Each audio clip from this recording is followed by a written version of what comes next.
여호와를 경외하는 것이 지혜의 근본이요 거룩하신 자를 아는 것이 명철이니라. 아멘. 하나님은 영이시니 예배하는 자가 영과 진리로 예배할지니라. 아멘.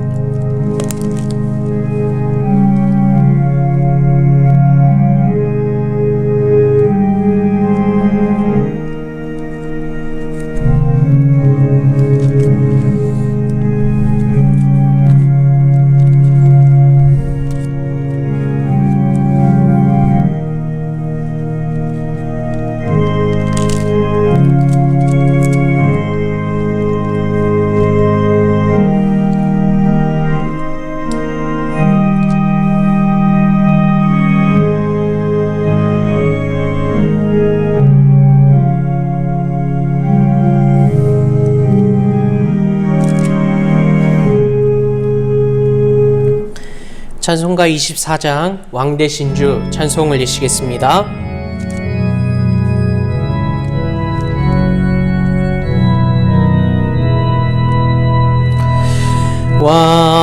왕되신 주 다 찬양하여라. 영광과 존귀 주께 돌리세.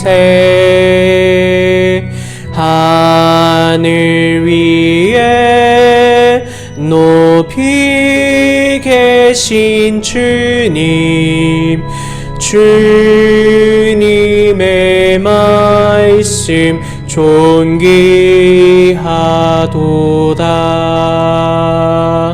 소망의 주 다 찬양하여라.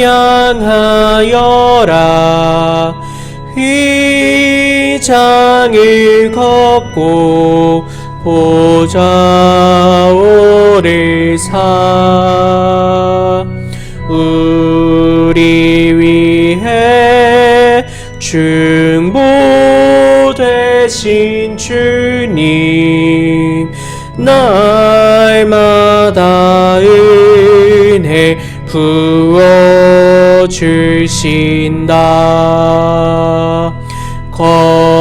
거룩한 주 다 경배하여라. 선하신 주께 다 찬양하라. 천사들도 다 경배하여라. 구세주 예수 영원하도다.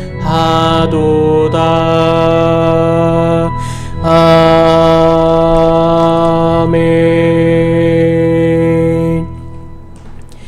전능하사 천지를 만드신 하나님 아버지를 내가 믿사오며 그 외아들 우리 주 예수 그리스도를 믿사오니 이는 성령으로 잉태하사 동정녀 마리아에게 나시고 본디오 빌라도에게 고난을 받으사 십자가에 못 박혀 죽으시고 장사한 지 사흘 만에 죽은 자 가운데서 다시 살아나시며 하늘에 오르사 전능하신 하나님 우편에 앉아 계시다가 저리로서 산 자와 죽은 자를 심판하러 오시리라. 성령을 믿사오며 거룩한 공예와 성도가 서로 교통하는 것과 죄를 사하여 주시는 것과 몸이 다시 사는 것과 영원히 사는 것을 믿사옵나이다. 아멘. 교독문 64번 시편 148편 말씀을 교독 올리시겠습니다. 할렐루야. 하늘에서 여호와를 찬양하며 높은 데서 그를 찬양할지어다.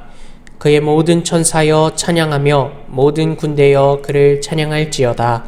해와 달아 그를 찬양하며 밝은 별들아 다 그를 찬양할지어다. 하늘의 하늘도 그를 찬양하며 하늘 위에 있는 물들도 그를 찬양할지어다.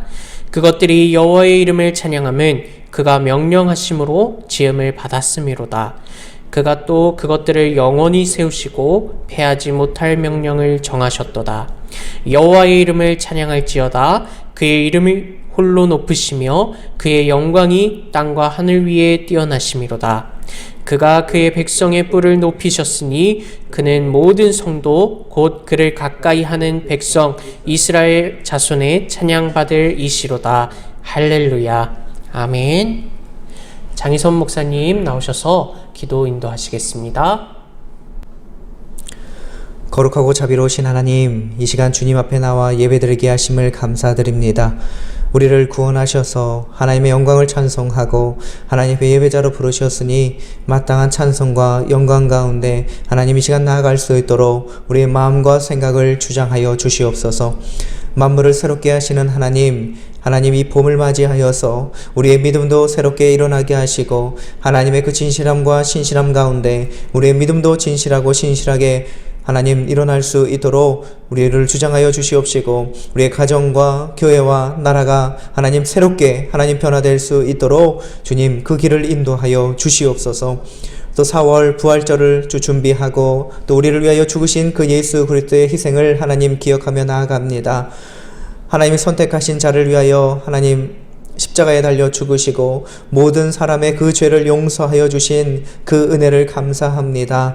하나님 계속해서 이 날만이 아니라 날마다 예수 그리스도의 그 사랑과 은혜를 기억하며 살게 하시고 구원에 마땅한 그 삶을 하나님 우리가 이뤄갈 수 있도록 우리의 삶을 주장하시고 붙들어 주시옵소서.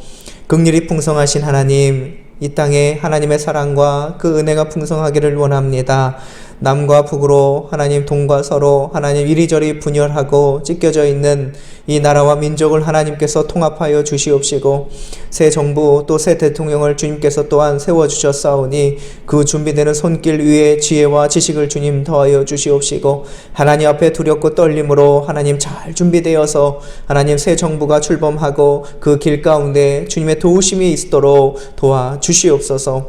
언제나 말씀을 떠나 살 수 없습니다. 주님을 품에 둔을 떠나 우리도 살 수 없음을 고백하오니 이 교회에 속한 모든 성도들 주님 붙잡아 주시고 우리 사랑하는 아이들 유치부로부터 청년부에 이르기까지 하나님 그 삶을 주장하여 주시고 눈동자와 같이 보호하여 주셔서 이 코로나의 위험 가운데에서도 우리의 생명을 주관하여 주시고 모든 것을 주장하시는 그 하나님의 은혜 가운데 있음을 각각의 입술로 하나님 고백하여 드릴 수 있도록 주님 도와 주시옵소서. 하나님 예배와 기도로 하나님 앞에 서게 하시고 날마다 하나님을 가까이 하는 교회 되게 하여 주시고 교회의 이름과 같이 성령의 그 열매를 많이 맺어갈 수 있는 하나님 교회로 든든히 세워주게 하시고 이 주변 창동 지역을 주님 우리에게 맡겨주시고 허락하여 주셨사오니 하나님 복음을 전하고 나누는 길에 하나님 아까워하지 아니하고 모든 것을 다하여서 우리 주 예수 그리스도의 이름을 전하고 나눌 수 있도록 함께하여 주시옵소서. 이 시간도 말씀 들고 강단 위에 서신 이천희 목사님 주님께서 영과 육으로 강건하게 하여 주시옵시고 한 주간도 기도하며 주 예수 그리스도의 그 사랑과 성령의 인도하심 가운데 하나님 준비한 말씀을 이 시간 하나님 아버지 앞에 선포합니다. 하나님 아버지의 이름을 가지고 선포하오니 듣는 심령 하나하나 주님 감동 허락하여 주시고 은혜의 문으로 주님 들어가게 하시고 우리를 위하여 죽으신 예수 그리스도를 깊이 경험하고 만나는 시간 될 수 있도록 복에 복을 더하여 주시옵소서. 날마다 성삼위 하나님의 은혜와 사랑 중에 살아가기를 기도하고 우리를 도우시는 우리 구주 예수 그리스도의 이름으로 기도합니다. 아멘.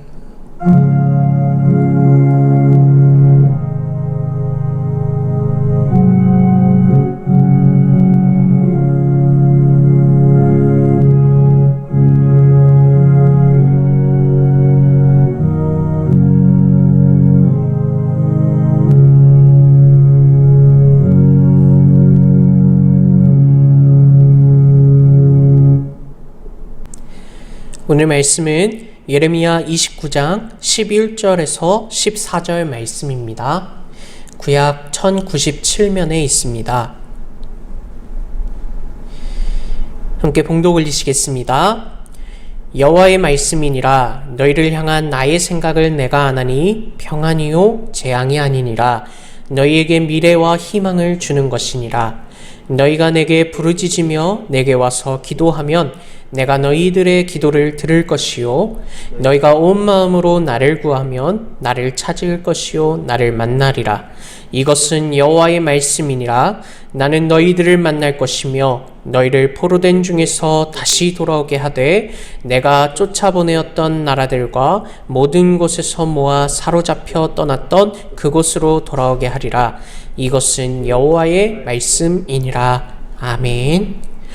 예레미야 29장 11절에서 14절 말씀을 통해 너희를 향한 나의 생각이라는 제목으로 이천희 목사님 말씀 증거하시겠습니다. 할렐루야. 오늘도 주님의 이름으로 여러분과 함께 만날 수 있게 해주셔서 감사합니다. 오늘은 예레미야 29장에 있는 말씀으로 너희를 향한 나의 생각이라는 제목으로 하나님의 음성을 함께 들을 수 있기를 소원합니다. 사람은 한평생 동안에 4번의 중요한 만남을 갖는다고 하지요. 첫 번째는 부모님과의 만남이요. 두 번째는 친구와의 만남이며 세 번째는 스승과의 만남이고 네 번째는 배우자와의 만남이라고 합니다. 사람마다 약간의 차이는 있겠지만 대부분 이런 4가지의 단계를 거쳐서 만나게 됩니다. 그러나 무엇보다도 우리 사람들이 가져야 할 중요한 만남이 있습니다. 그것은 바로 하나님과의 만남이 되겠습니다. 하나님과의 만남이야말로 우리에게 가장 소망스러운 만남이 아닐 수가 없는 것입니다. 오늘 본문에 예레미야 선지자가 사역하던 당시의 환경을 살펴보면 예레미야는 기원전 646년 제사장 힐기야의 아드님으로 태어나셔서 세습에 의한 장래가 보장된 분이었습니다. 그러나 예레미야 선지자는 영적인 눈을 뜨면서 하나님을 사모하는 중심으로 영성 훈련을 하는 가운데 제사장의 길을 버리고 선지자로서 쓰임을 받게 됩니다. 예레미야 선지자가 활동한 시대는 유다의 역사에 있어서 위급한 상황에 있는 때이었습니다. 유다 왕국이 바벨론에 함락되어서 포로로 잡혀갔던 암울한 시절이었습니다. 이 예레미야 선지자는 다른 선지자들보다 자기 민족의 불의와 죄 때문에 많은 눈물을 흘린 애국 선지자라고도 하고 또 눈물의 선지자라고도 불려졌습니다. 오늘 본문의 내용은 예레미야가 바벨론의 포로가 되어 고난 가운데 있는 이스라엘 백성을 향해 쓴 편지로 이스라엘 백성들이 지금 주권을 잃어버리고 포로의 생활로서 고난을 받고 있으며 가족은 헤어졌고 찾지 못하고 또 고향으로 돌아갈 그런 기약이 없는 가운데 희망 없는 세월을 보내고 있었습니다. 이때 예레미야는 포로 생활 중에 있는 자신의 민족을 향해 그 포로 생활을 잘 적응하고 거짓 예언자들의 예언에 속지 말 뿐만 아니라 70년의 기간이 끝나면 다시 조국으로 돌아오게 될 것이라고 예언하여 주었습니다. 그러면서 이 위로와 그리고 또 소망을 주시기 위한 예레미야 선지자는 우리를 향하신 하나님의 생각과 뜻을 전해 주시고 있습니다. 첫째, 하나님께서는 우리에게 평안을 주시는 분이라고 기억하도록 말씀해 주시고 있습니다. 11절 말씀에 여호와의 말씀이니라 너희를 향한 나의 생각을 내가 아나니 평안이요 재앙이 아니니라 라고 하셨습니다. 본문은 이스라엘 백성들의 나라가 망하고 포로가 되었습니다. 포로로 잡혀갔으니 평안할 리가 있겠습니까? 온갖 멸시와 천대, 학대를 받아가면서 죽지 못해 살아가고 있었습니다. 그래서 이스라엘 백성들은 지금 재앙을 만났다고 생각하는 것입니다. 그런데 하나님은 본래 너희가 망하고 포로 생활을 하는 것이 재앙의 목적이 아니라고 말씀하고 있습니다. 오히려 이 고난 뒤에 있는 평안을 주려고 하시는 것이라고 말씀하시는 것입니다. 이제 우리는 끝났다. 이제 우리는 절망이다 라고 생각하지 말고 그 절망과 좌절 뒤에 숨은 소망을 하나님 준비하고 계시다는 그런 말씀을 주시려는 것입니다. 이스라엘 백성들은 선민 이스라엘이라 택함을 받은 민족이라 우리는 듣고 있습니다. 이스라엘은 하나님께서 많은 나라 중에 선택하신 은혜와 축복을 받은 민족이었습니다. 그런데 이들은 그런 하나님의 은혜와 사랑을 까맣게 잊고 우상을 섬기는 민족이 되었습니다. 그리고 죄악을 물마시듯 합니다. 그리고 하나님은 있어도 되고 없어도 되는 그런 하나님으로 만들고 말았습니다. 그렇게 살아온 이스라엘을 하나님께서는 가만두어서는 안 되셨던 것입니다. 저러다가는 쓸모없는 세상의 백성이 되고 말겠다는 것이었습니다. 그래서 오늘 본문 17절 18절 말씀에 만군의 여호와께서 이같이 말씀하시되 보라 내가 칼과 기근과 전염병을 그들에게 보내어 그들에게 상하여 먹을 수 없는 몹쓸 무화과 같게 하겠고 내가 칼과 기근과 전염병으로 그들을 뒤따르게 하며 그들을 세계 여러 나라 가운데에 흩어 학대를 당하게 할 것이며 내가 그들을 쫓아낸 나라들 가운데에서 저주와 경악과 조소와 수모의 대상이 되게 하리라 하셨습니다. 하나님께서 뼈아픈 자기 선택한 민족을 향한 결단의 마음입니다.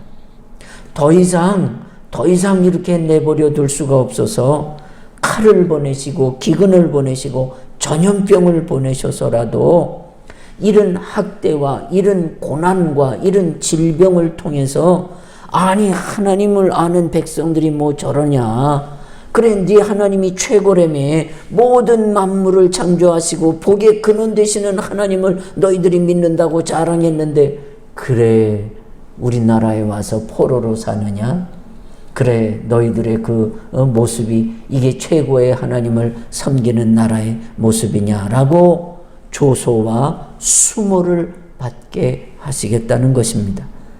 그런데 주의할 것은 이런 일에 하나님께서 이런 일을 펼치시는 의도는 망함이 아니요 재앙이 아니요 고난이 아니라는 것입니다. 이 고난과 이 재앙을 통해서 너희들의 믿음을 회복시키고 하나님과의 관계를 정상화시키려고 하는 것이 목적이요. 또 그리함으로 참다운 평화를 주시려는 것이 하나님의 계획 속에 이런 프로그램이 들어있다는 것입니다. 그래서 10절 말씀에 여호와께서 이와 같이 말씀하시니라. 바벨론에서 70년이 차면 내가 너희를 돌보고 나의 선한 말을 너희에게 성취하여 너희를 이곳으로 돌아오게 하리라. 70년이 차면 회복시켜 주시겠다는 겁니다. 70년 동안 고난을 받으면서 깨달으라는 것입니다. 돌이키라는 것입니다. 회개하라는 말입니다. 하나님은 재앙을 주시는 하나님이 아니시고 평안을 주시는 하나님이시기 때문에 그런 생각을 바꾸라는 말씀입니다.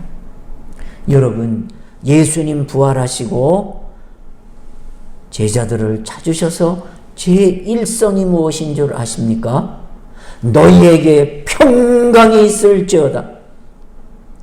우리 예수님, 우리 하나님은 평강의 하나님이고 우리 인생은 이 평안함과 평강을 잃어버리고 근심과 고난과 걱정 가운데 살기에 물론 나를 믿는 자는 근심과 걱정에서 벗어나는 은혜의 삶을 약속하시고 무겁고 힘든 짐을 가지고 근심을 다 맡겨서 그 짐은 내게로, 그리고 맡겨진 짐을 통해서 소망과 응답과 그리고 평안을 주시기를 계획하시고 우리를 부르셨음을 우리도 잊지 말아야 될 줄 믿습니다.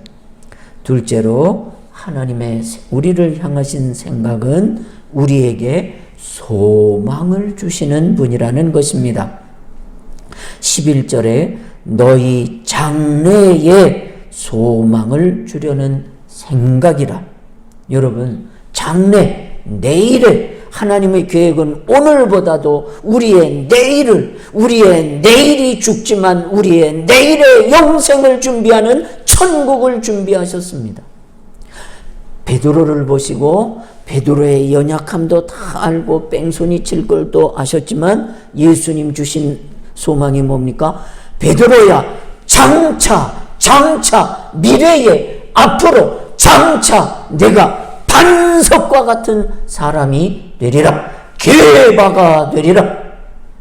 베드로를 그 힘없고 연약한 그때를 보시고 투자하신 것이 아니라 장차 앞으로 장래에 반석과 같은 사람이 되실 것을 보고 하나님 도와주셨습니다. 사울을 부르셨습니다. 여러분, 사울을 바울이 되도록 장차 내가 바울이 되어 내 이방인을 향한 그릇으로 사용하리라. 하나님은 오늘보다 내일을 더 복되게 하시고 내일을 하나님께서 더 좋은 계획과 플랜을 우리를 향해 가지고 있음을 잊지 말라는 것입니다. 오늘 11절 말씀을 공동 번역을 보니 나는 너희에게 나쁘게 하여 주지 않고 잘 하여 주려고 뜻을 세웠다. 밝은 앞날이 너희를 기다리고 있다. 여러분, 주님의 생각은 미래에 있습니다. 내일에 있습니다. 내일이 더 소망이 있고 내일이 더 여러분 밝은 날을 준비하고 계시다는 것입니다. 소망은 현실적으로는 아직 성취되지 못했으나 장래에 이루어질 것에 대한 믿음을 말합니다. 이스라엘 백성들은 아직 포로의 신세를 벗어나지 못했습니다. 언젠가는 그리던 고국으로 돌아가리라는 희망 가운데 준비하며 살라는 것입니다. 항상 기도 왜 합니까? 소망이 꺼지지 않도록 운전하기 위해서. 왜 믿음의 확신을 가지라고 하실까? 여러분, 이 소망이 꺼지지 않게 하시려고. 욥기 5장 8절 말씀에 하나님은 아프게 하시다가 싸매시고 상하게 하시다가 그의 손으로 고쳐주시는 하나님이라고 말씀하고 있습니다. 지금 상황은 변하지 않았습니다. 그러나 소망을 가진 사람의 마음속에는 이미 성취된 것처럼 의욕이 솟아오르고 그날이 기다려지는 것입니다. 이 소망이 있는 사람은 현실을 보고 낙심하지 않습니다. 이것이 소망의 특징입니다. 그래서 장래에 소망을 주는 것, 그것이 성령님의 뜻이고 하나님이 우리에게 말씀해 주시는 뜻이 바로 소망을 가지라.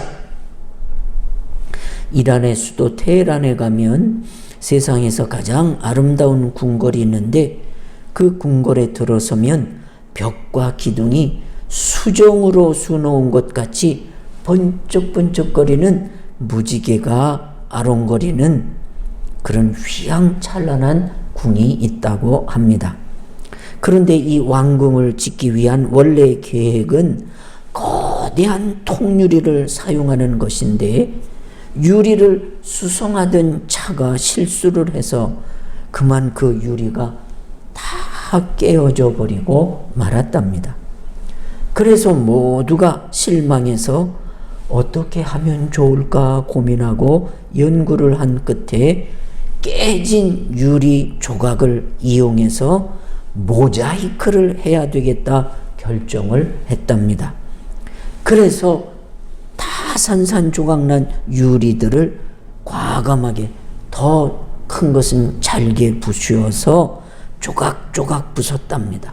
그리고 그 조각조각난 유리 조각을 잘 붙였답니다. 그런데 그 조각난 것들이 휘황찬란한 오색을 발휘하는데 더 아름다운 궁전이 되더라는 것입니다. 여러분, 우리가 이렇게 궁전을 아름답게 지어야 되겠다 하며 살다가도 실패할 수 있습니다. 역경이 또 생각지 않은 일이 닥칠 수 있습니다. 깨질 수도 있습니다. 망할 수도 있습니다. 그러나 하나님은 그 속에서 가장 좋은 것을 창조해내시고 또 계획하시는 하나님이심을 믿으시기를 축원합니다. 요셉이 감옥에 들어갔을 때 대부분의 사람들은 요셉의 꿈은 끝났다 그랬지만 하나님은 그 속에서 가장 아름답고 상상할 수 없는 은혜로운 길을 준비하고 계셨습니다. 이사야 30장 26절에 여호와께서 자기 백성의 상처를 싸매시며 그들의 맞은 자리를 고치시는 날에는 달빛은 햇빛 같겠고 햇빛은 7배가 되어 7날의 빛과 같으리라 하셨습니다. 노만 빈센트 필 목사님은 하나님은 사람을 변화시키고 변화된 사람은 상황을 변화시킨다. 우리는 우리의 처한 상황이 주로 다른 사람들 때문에 그렇게 되었다고 생각한다. 그러나 그 전에 내가 변화되어야 할 것이 무엇인가를 질문을 하라고 말씀하셨습니다. 사실 우리는 상황과 환경을 핑계할 때가 많습니다. 그리고 환경만 달라지면 행복하리라 생각도 합니다. 그러나 문제는 내가 변하지 않으면 안 된다는 것입니다. 그런데 감사한 것은 하나님께서 우리 속에서 선한 일을 시작하십니다. 그러므로 우리가 주님을 바라보면 그리스도 예수의 날까지 주님이 원하는 모습으로 변화되게 하심을 믿고 주를 바라보고 주께 소망을 두며 살아야 될 것입니다. 그러니까 사도 바울이 감옥에 갇혔어도 매를 진탕 맞았어도 40의 감한매를 여러 번 맞았어도 후회가 없습니다. 또 3번이나 하나님 이 간질병을 고쳐달라. No, no, no. 그 음성에도 그 환경에도 불평하지 않고 나는 부득불 자랑하고 싶은 것이 있어 나의 여러 약한 것들을 자랑하리라. 이유는 내가 연약할 그때 하나님의 행복과 능력이 충만해지기 때문이라고 말씀하십니다.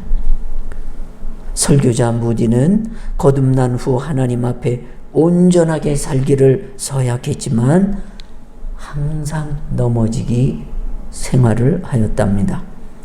이래서 안 되겠다 생각한 무디는 산에 들어가 기도도 했고 기도 중 하늘의 신령한 은혜도 맛보셨습니다.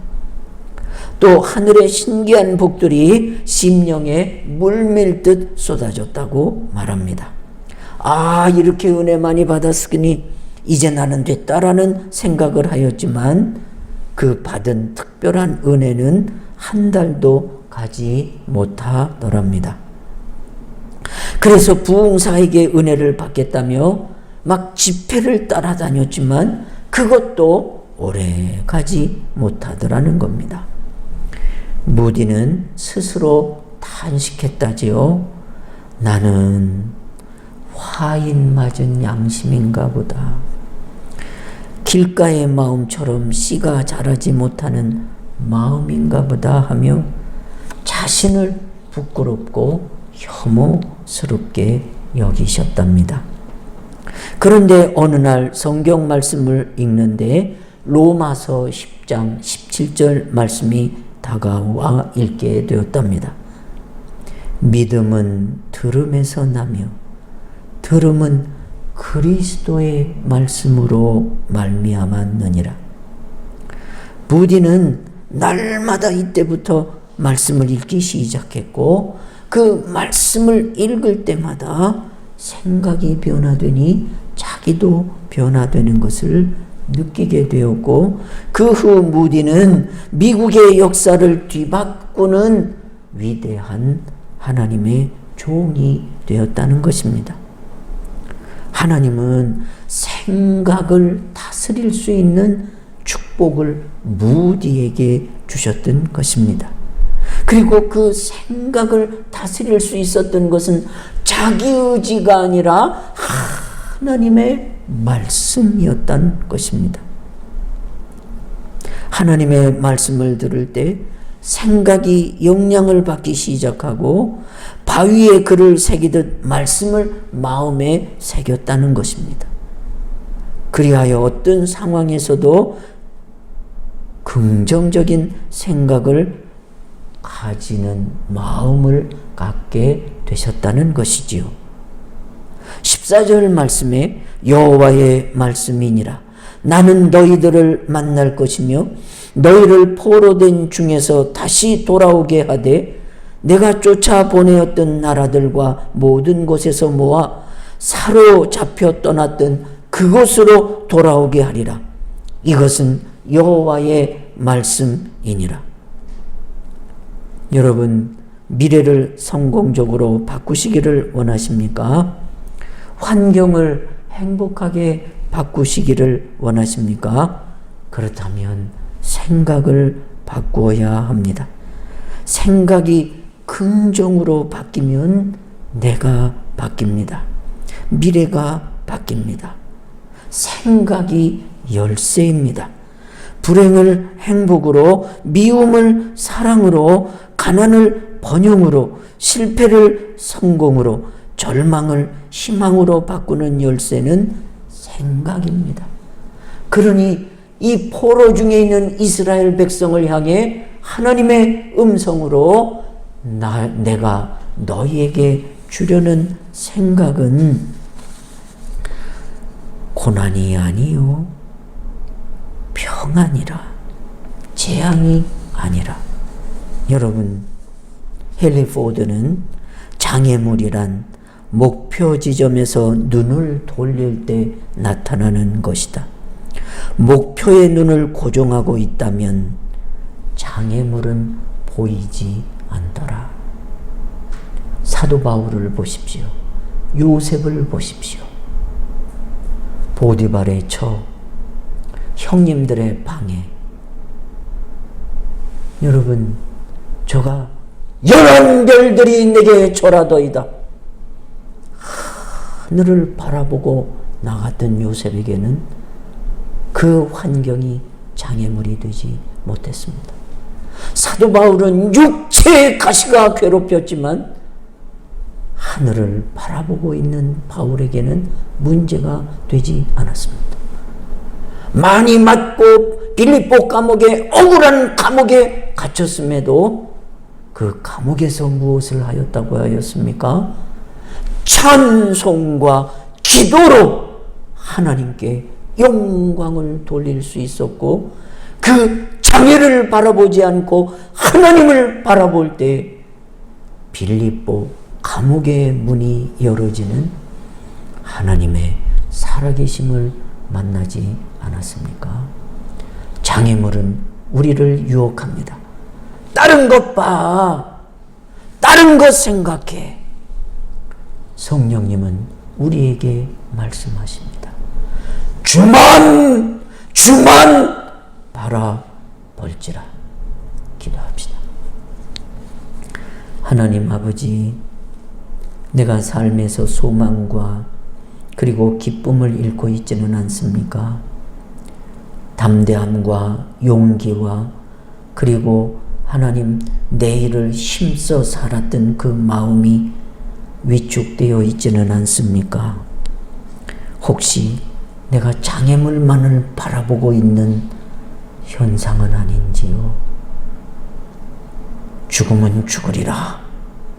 내 앞길 멀고 험해도 나 주님만 따라가겠습니다. 라고 주님을 바라보는 믿음이 되게 하시고, 억울한 감옥에서도 매를 맞고 착고에 차였어도 하나님을 바라보고 찬송과 기도를 올렸던 사도 바울의 그 하늘을 향한 소망이 우리의 소망과 믿음이 되게 하여 주시옵소서. 예수님의 이름으로 기도 올렸나이다. 아멘. 감사합니다. 교회 앞에 광고 올리겠습니다. 코로나가 우리 성도님 가정에도 많이 번지고 있는 중에도 어려움 가운데서도 잘 회복되게 하시고, 또 이렇게 어려운 중에도 헌신하는 그런 믿음, 또 가정이 있게 하셔서 감사합니다. 또 코로나로부터 잘 치유해 주시고, 또 걸렸지만 회복도 잘 되게 해 주셔서 감사드립니다. 우리가 기도할 일은 가족이 코로나로부터 안전하도록, 또 이 확산의 끝을 볼게 해달라고 기도해 주시고, 나라의 안보와 또 우리 백성이 소망을 주는 그런 새 정부가 되도록 기도해 주시면 좋겠습니다. 또 우리 학생들의 코로나가 학교로부터 많이 번진다는데, 우리 자녀분들이 학업에도 또 코로나로부터 건강하시고, 또 가족이 다 믿음 생활을 할 수 있도록 가족의 신앙 생활과 또 이웃 구원을 위해 쉬지 않고 기도해 주시면 감사하겠습니다. 찬송가 400장 험한 시험물 속에서 찬송 올리시겠습니다.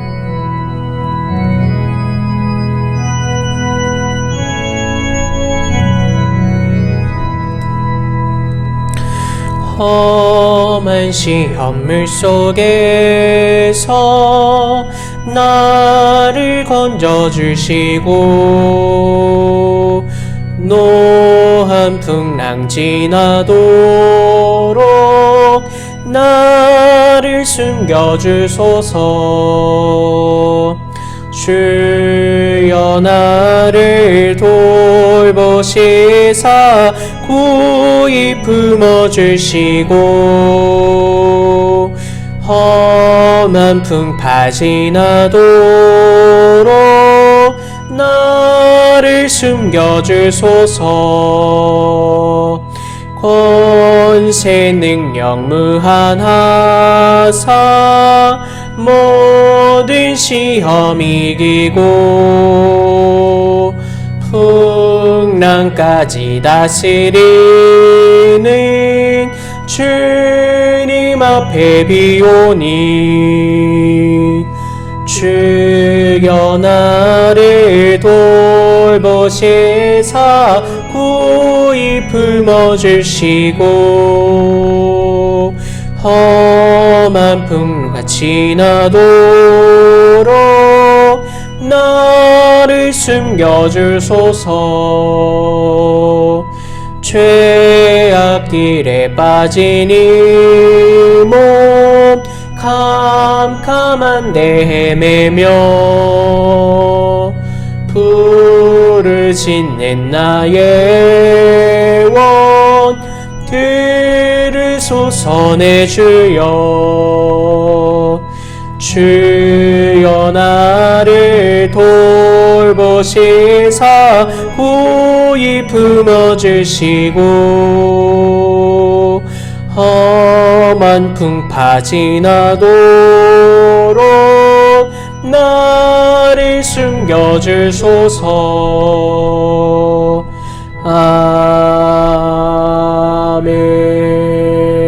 아멘. 목사님 나오셔서 축도하심으로 오늘 예배를 마치도록 하겠습니다. 이제 드리신 예물 축복하겠습니다.